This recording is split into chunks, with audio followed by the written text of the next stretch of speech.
Napahiya ka dahil bumaliktad ang iyong testigo? Tapos ngayon, dinadamay mo kami? Pweh! Oh, yan talaga ang sinabi ni Jason sa mga kababayan. Matapos silang idawit ni Risa Hontiveros doon sa pagbaliktad ng kanyang testigo, mga kababayan. Naggumamit pa ha? Gumamit ng NBI para mangharas sa mga vloggers na nagkomento doon sa expose ni alias Rene. At by the way, eto ang fake news, mga kababayan ha. Yung binabalita sa mainstream media na kinasuhan daw ni Virus ng cyber libel yung mga vloggers sa 10. Hindi! Fake news! Oh, yan mga kababayan, fake news. Grabe, lahat sila, mga mainstream media, sinabing kinasuhan ng cyber libel. Tingnan nyo ang dokumento ni mga kababayan, Hontiveros. Ang kanyang kinasuhan lang ng cyber libel ay yung sinasabing pagtanggol Valiente at si alias Rene. Etong mga vloggers, mga kababayan, ito ang nilinaw ni Atty. Trixie ha, ay gustong paimbestigahan ni Virus ng utos mga kababayan sa NBI kung ano daw ang kanilang partisipasyon sa pagpapakalat nitong video ni Virus. Hello! Targeted na naman mga kababayan ang mga DDS vloggers. Samantalang binalita naman ng GMA, mga iba't ibang mainstream media, mga kababayan.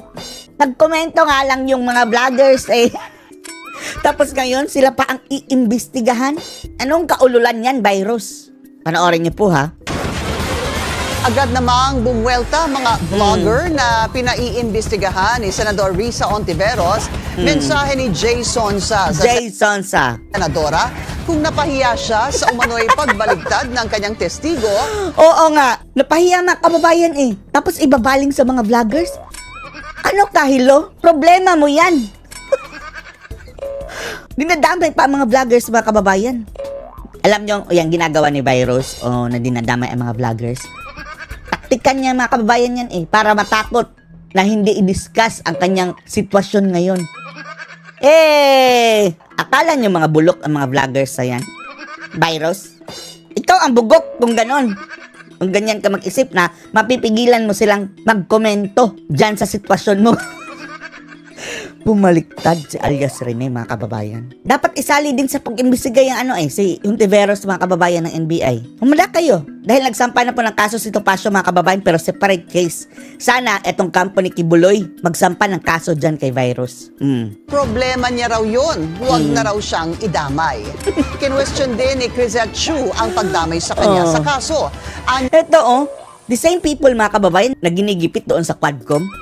Ngayon, ipapatawag na naman siguro yun sa Senado, mga kababayan. If ever mayroong probe sa Senado na naman ito, self-serving yan. Dapat hindi ikaw ang manguna, Virus. Ha? Kukulong na naman yan. Ipapakontempt na naman yung mga vloggers, mga kababayan. Nagpapa-victim lang si Hontiveros at tila balak silang tanggalan ng freedom of speech. Para naman kay Sasot, dapat ding idemanda ang mainstream media na mas nauna umanong nagpakalat. Kaya nga, ang unang nag-pick up niyan, mga kababayan, mainstream media nga. Hindi nga natin alam na mayroon parang videong ganyan. Sa mga sinabi ni alias Rene. Pati mga bangag na mga mga kababayan, vloggers, pumick up niyan. Bakit wala sa listahan? Makakausap naman natin ngayon, vlogger and former Press Secretary Trixie Cruz Angeles. Magandang gabi po sa inyo, Atty. Trixie. Galit na galit ito sa Atty. Trixie, mga kababayan. Tingnan niyo. Magandang gabi din po sa inyo. Hindi maganda ang gabi namin. First of all, Attorney, ano ho ang reaksyon ninyo dito sa cyber libel complaint ni Senador Risa laban sa inyo? Fake news, mga kababayan. Yan ang sinasabi natin. Kapag itong mainstream media ang nagpapakalat ng fake news, hindi napapanagot. Malinaw, KBP, kapisanan ng mga broadcaster ng Pilipinas. Fake news, Hindi naman sinampahan ng kaso yung mga vloggers, Yung dalawa lang. Ang gusto ni Risa, paimbestigahan ng NBI ang mga vloggers. Tingnan nyo, Sa cyber libel complaint ni Senador Risa laban sa inyo? Laban sa inyo. Una, liwanagin natin, this is a complaint for investigation. Complaint for investigation, hindi cyber libel case. Hindi ito libel complaint or cyber libel complaint sa amin as it is erroneously being reported. Mga fake news. Ito na, mga kababayan, kapag media ang nagpi-fake news, wala lang. Dapat contempt na yon. Ayan. Pangalawa, Hindi lang siya ang nagsabi mga kababayan na iba't ibang mga media outlet o pati mga vloggers kinasuhan ni Virus ng cyber libel. Fake news. Yun mismo sa reklamo ni Senadora Risa Hontiveros, mayroong disinformation network o kaya may mga nag-share at nagpaikot ng video ni alias Rene. Pati media. Oh, Virus, bakit wala kang kinasuhang media? At huwag kayong matakot mga kababayan, wala kayong dapat ikatakot niyan. Dahil hindi yan uusad eh. Siguradong talo na si Virus niyan mga kababayan, yung nagkomento ka lang dyan sa video nung alias Rene. Pinost yun in public eh. Pinost na sa social media. Pinost sa mainstream media. Kasuhan niya lahat ng mga tao nagkomento. Ito ang ginagawa niya mga kababayan, pinasisilensyo niya. Ito mga tao, ito mga big DDS vlogger para pumbreno mga kababayan sa pagsakay sa isyong ito. Virus talaga. Isa ako dun sa hindi nagpaikot ng video na yan. At ni minsan hindi namin ni-repost sa kahit anong social media platform. Gayun pa man. Kung ang pinupuntirya niya ay yung pagkomento namin sa paglabas ni alias Rene, ito ay bahagi ng ating karapatan magsalita at magpahayag. Talaga? Ang publiko po ang paglabas ng statement na yun. Oo nga. Bakit hindi rin imbestigahan ito si Hontiveros mga kababayan na kung totoo ba na nanuhol ito? Dahil kung totoo nanuhol ito mga kababayan, malaki ang pananagutan niya sa bayan. But in spite of that, pinost din namin ang kasagutan ni Senadora Risa at nag-post din kami tungkol sa kanyang press conference kung saan inilahad rin namin ang kanyang panig. So, ang tanong, bakit dun pa lang, nagre-request pa lang siya for investigation? Tina-target kasi kayo eh. Dahil extension ito mga kababayan sa demolition ng mga vloggers. Oh, 'di ba nauna na doon sa Kongreso? Oh. Counterpart 'yan ng mga quadcom mga kababayan diyan sa Senado. So malinaw na, sandata ni tambaluslos mga kababayan at ninangagba. Itinatawag ng kami na nag-circulate ng mga videos nitong taong to. Simple lang naman mag-search sa internet. Pagka nakita na hindi kami, para makita na hindi kami nag-share ng kahit anong video itong nagtatawag na alias Rene. In the first place, attorney, automatic mga kababayan, sila na naman.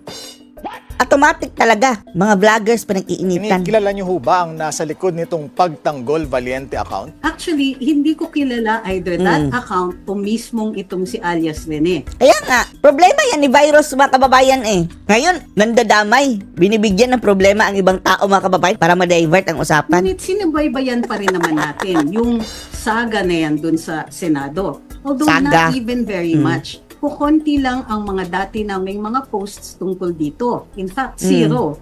Pero dahil boring mga kababayan.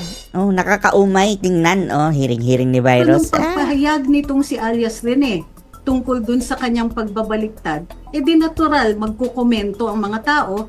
Talagang nagkukomento kami. Dalawa lang na kasi yan eh. Totoo o hindi. Patunayan niya muna mga kababayan na hindi totoo. Dahil kung totoo, talagang dapat tayong magsalita dahil pera natin eh. Ang pinapasahod sa Hontiveros na yan. Tapos isa ito malinaw na pambabaluktot sa hustisya. Kapag mapapatunayan totoo ang sinasabi nito si Rene mga kababayan. Pang-publiko naman yung pag-post nitong video niya. Ano ho ang mga susunod ninyong hakbang tungkol dito sa kasuhan mo si Virus, kasuhan. Ni Senador Risa? Tignan po muna namin kung kami ba ipapatawag ng NBI tungo dito sa sinasabi niyang reklamo. Ngunit isang cursory na pagbabasa lang doon sa aming mga katangahan sa social media platform namin o kahit panoorin nila yung mga Facebook Live na ginawa namin tungkol dito, we had been fair. In fact, pinuri pa namin si Senadora Risa dahil tama yung kanyang pagpuntirya. Kami hindi namin pinuri. Doon sa mga sinabi nung alias Rene sa kanyang video. Maaari namin gawing available ito kay Senadora kung siya lang po ay nagtanong sa amin. Sana hindi ganito. Automatic Sana hindi siya nagko-conclude at naglabas na kaagad ng mga pangalan, hindi pa pala sila nakakabasa ng aming mga social media posts.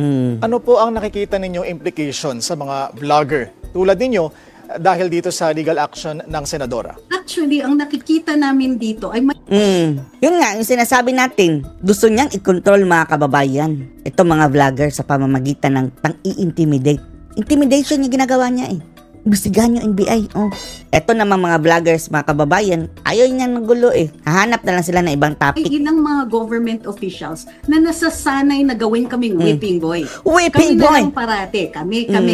Tignan ninyo. Laging wala nilalatigo. nang nag-circulate. At least ako and most of the people dun sa listahan niya, hindi ni-repost yung video na yun. Kaya nga. Unang-una, kaagad kami ang pinupunterya dito. Nagkomento lang mga kababayan, virus, sagutin mo ito, alias Rene. Kahit pa mga kababayan kung nagkomento ka, so what? Ginawa rin yan ng mainstream media, bakit hindi ka nasuhan? Kasalanan ba namin kung bumaliktad yan si alias Rene? Tandaan po natin, may karapatan pa naman. Dapat dito sa 12 ng mga kababayan na vloggers, mag-countercharge dito kay virus mga kababayan. Countercharge kayo. Inabalan yung buhay nyo eh. Ito mga kababayan, isa-isa sila, magpa-file ng kaso. May pera yung mga taong yan mga kababayan yung mga vloggers. Kaya nila magsampa ng kaso kay virus. Para lang hindi mamihasa mga kababayan. Alam natin na mahina ang chance sa convict, pero at least ang abala niyan mga kababayan sa kanya. Para sa susunod, hindi na siya basta-bastang mag-name drop ng kung ano-ano dyan mga kababayan na madadamay. Salita, magpahayag. At kung tama naman ang sinasabi, ano ang ikinagalit ni Senadora Risa dito? Baka natamaan, nasaktan dahil may katotohanan ang sinasabi ng mga vloggers sa mga kababayan. Ayun pa man, karapatan niya na magpa-imbestiga. Mag-countercharge. Karapatan niya mag-file ng kaso kung sa tingin niya aggrieved siya. Kung sa tingin niya siya po ay nasira o siya po ay naakusahan dito unfairly. Wala kaming problema doon. Ang problema, yung kanyang paglalahad, pagsasabi na bahagi ng misinformation network o kaya nag-circulate ng mga video nitong taong ito, then konting checking naman sana. Malinaw na yan, Attorney Trixie. Kasuhan mo. Madali lang naman mag-file ng kaso mga kababayan para patikman rin ni virus ang kanyang taste of her own medicine. Attorney Trixie, for context, ano ho ba yung inyong komento in the first place tungkol doon sa video? Doon sa video, kasi medyo live kasi yun eh. Sinabi ko, bago namin tinalakay, sabi ko, may naglabas ng video na ganito. Ito ang summary. Pero gusto kong ipaalala sa lahat na hindi ito under oath at hindi pa ito nasusumite sa hukuman. And therefore, yung sinasabi nitong si alias Rene ay hindi pa napapatunayan. Maaari nyo pong i-check yung Facebook live namin doon. Maaari nyo din i-check yung second na live namin kung saan pinoint out pa namin, binigyan namin ng kabuuan. Ganyan din mga kababayan, ang pagbabalita sa mainstream media. Sa mainstream media, hindi nga sinabi na hindi pa ito napapatunayan. Diretso lang pagkabalita mga kababayan. Kahit hindi mo sasabihin yun. Nagbabalita ka eh. Mayroong tao na inakusahan si virus ano problema dyan? Yung press briefing na ginawa ni Senadora Risa, panig niya yon, buong buo na siya lang ang pinag-usapan doon. Meron kaming bahagi kung saan sa tingin namin, pinupoint out namin yung mga kahinaan, gayon pa man. Sinasabi namin na unang-una, itong alias Rene, hindi pa nag-execute ng second sworn statement. Ang dapat pagkaso nito, ang kampo ni Kibuloy mga kababayan, dahil sila ang natamaan. At hayaan na natin ang korte mga kababayan magdesisyon. Hanapin nyo si alias Rene, itong kampo ni Kibuloy mga kababayan at proteksyonan nyo. Dahil kapag bakuhan na naman ni virus, kung mayroong ganyan ng attitude mga kababayan na mayroon ng history na tumanggap, hindi natin alam kung anong next sa gagawin din yan. Malamang sa malamang tatanggap na naman. Video pa lang ito. And therefore, hindi pa yan napapatunayan. Hindi pa yan umaabot dun sa level ng kanyang testigo sa Senado. Attorney, any plans to reach out to the office of Senator Hontiveros? Bakit mag-reach out? Kasuhan na! Well, hindi naman sila nag-reach out sa amin. Pero, siguro, gusto ni virus mga kababayan na lumuhod pa ang mga vlogger sa kanya? Interests of fair play, I will ask our lawyers kung ito ay tamang hakbang. Kung ito ay ipapayo sa amin, then wala akong problema with reaching out. Gayunpaman, sana chine-check muna nila bago sila mag-akusa. Tama.